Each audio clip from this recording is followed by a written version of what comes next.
तपाईँ के गर्नुहुन्छ बहिनीले? तिमी पहिलानु चाहिँ अलिअलि टेलर सिक्थे आजभोलि चाहिँ गएको छैन।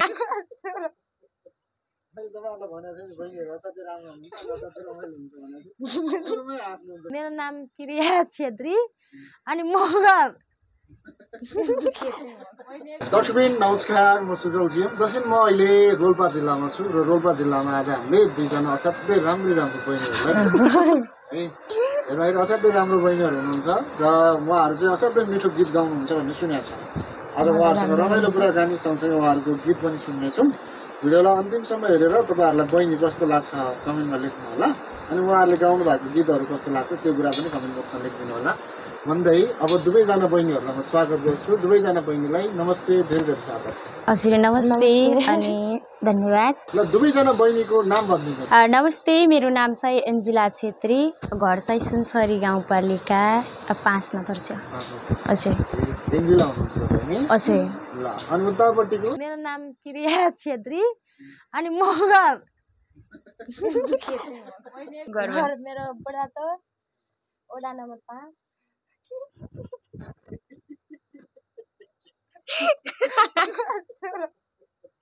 तपाईँहरूलाई भनेको थिएँ नि बहिनीहरू असाध्यै राम्रो हुनुहुन्छ, असाध्यै रमाइलो हुन्छ भनेको सुरुमै हाँस्नुहुन्छ बहिनी, किन हाँसिराख्नुहुन्छ खास?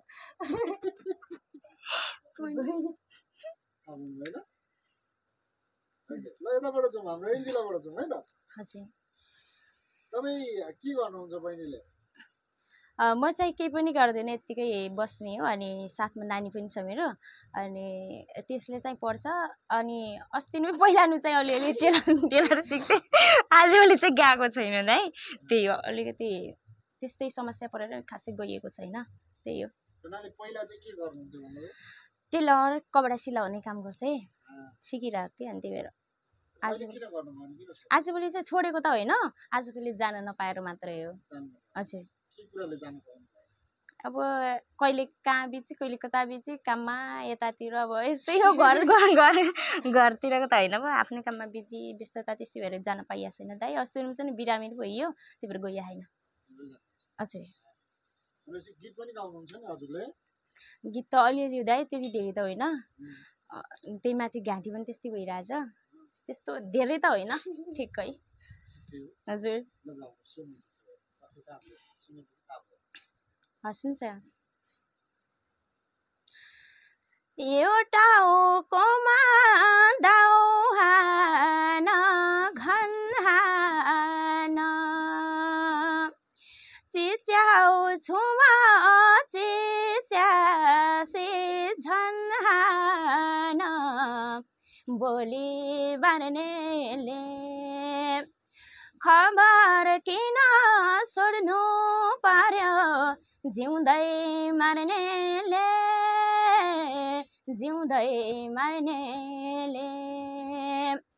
खबर किन सोध्नु पर्यो जिउँदै मार्नेले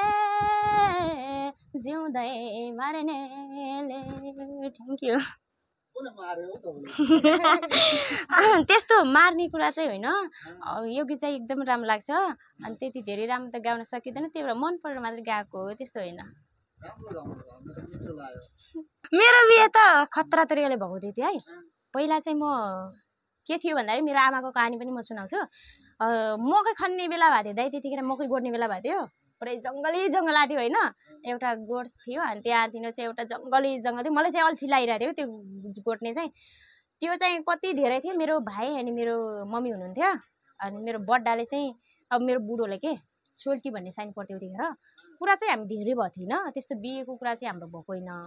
अनि त्यसपछि के सामान ल्याइदिएछु के ल्याइदिएछु भनेर भन्नुभयो। त्यसपछि मैले सामान ल्याउन आएको थिएँ, सामान ल्याउन जान्छु भनेर म आएको, मेरो आमाले कपडा सिलाउन जान्छु है म पर अर्को गाउँसम्म भनेर आएको, स्कुल जाने मान्छे कि म।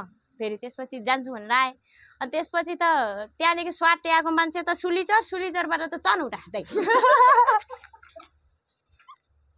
अनि चनौटा गयो दाइ। त्यसपछि अब त्यहाँ भेट भयो, भेट भइसकेपछि अब अरू पनि हुनुहुन्थ्यो, मेरो दाइहरू पनि हुनुहुन्थ्यो। उहाँले कसैले देख्यो भने के भन्लान् भनेर भन्नुभयो उहाँहरूले। अनि अब अलिकति बाउआमाको इज्जत पनि जान्छ कि कसैले देख्यो भने साँच्चै केही भन्छन् कि जस्तो लाग्यो त्यतिखेर। त्यसपछि चाहिँ स्वाटी गयो चन्डौटा। त्यो हिँडेको पनि थाहै पाएन हौ। म त बसमा म त रेलमा गएको छु कि बसमा गएको छु थाहै पाएन दाइ। चन्डौटा गएँ दाइ। अनि त्यसपछि मलाई केही थाहा भएन। अर्को दिन पो मैले घर त मेरो आमा फेरि उफ्रेर किसिम गर्नुभएछ।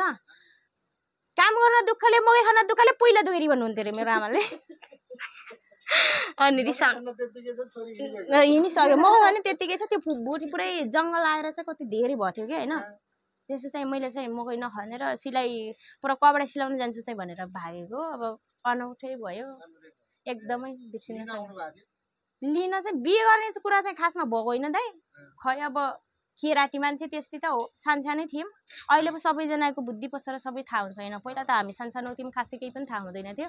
त्यसपछि त खै लिन आएको कि बिहे गर्ने भनेको कि के भनेको स्वाटले चन्डौटा गएर थाहा पाएको। थाहा पाएँ त्यसपछि यस्तो भयो बिहे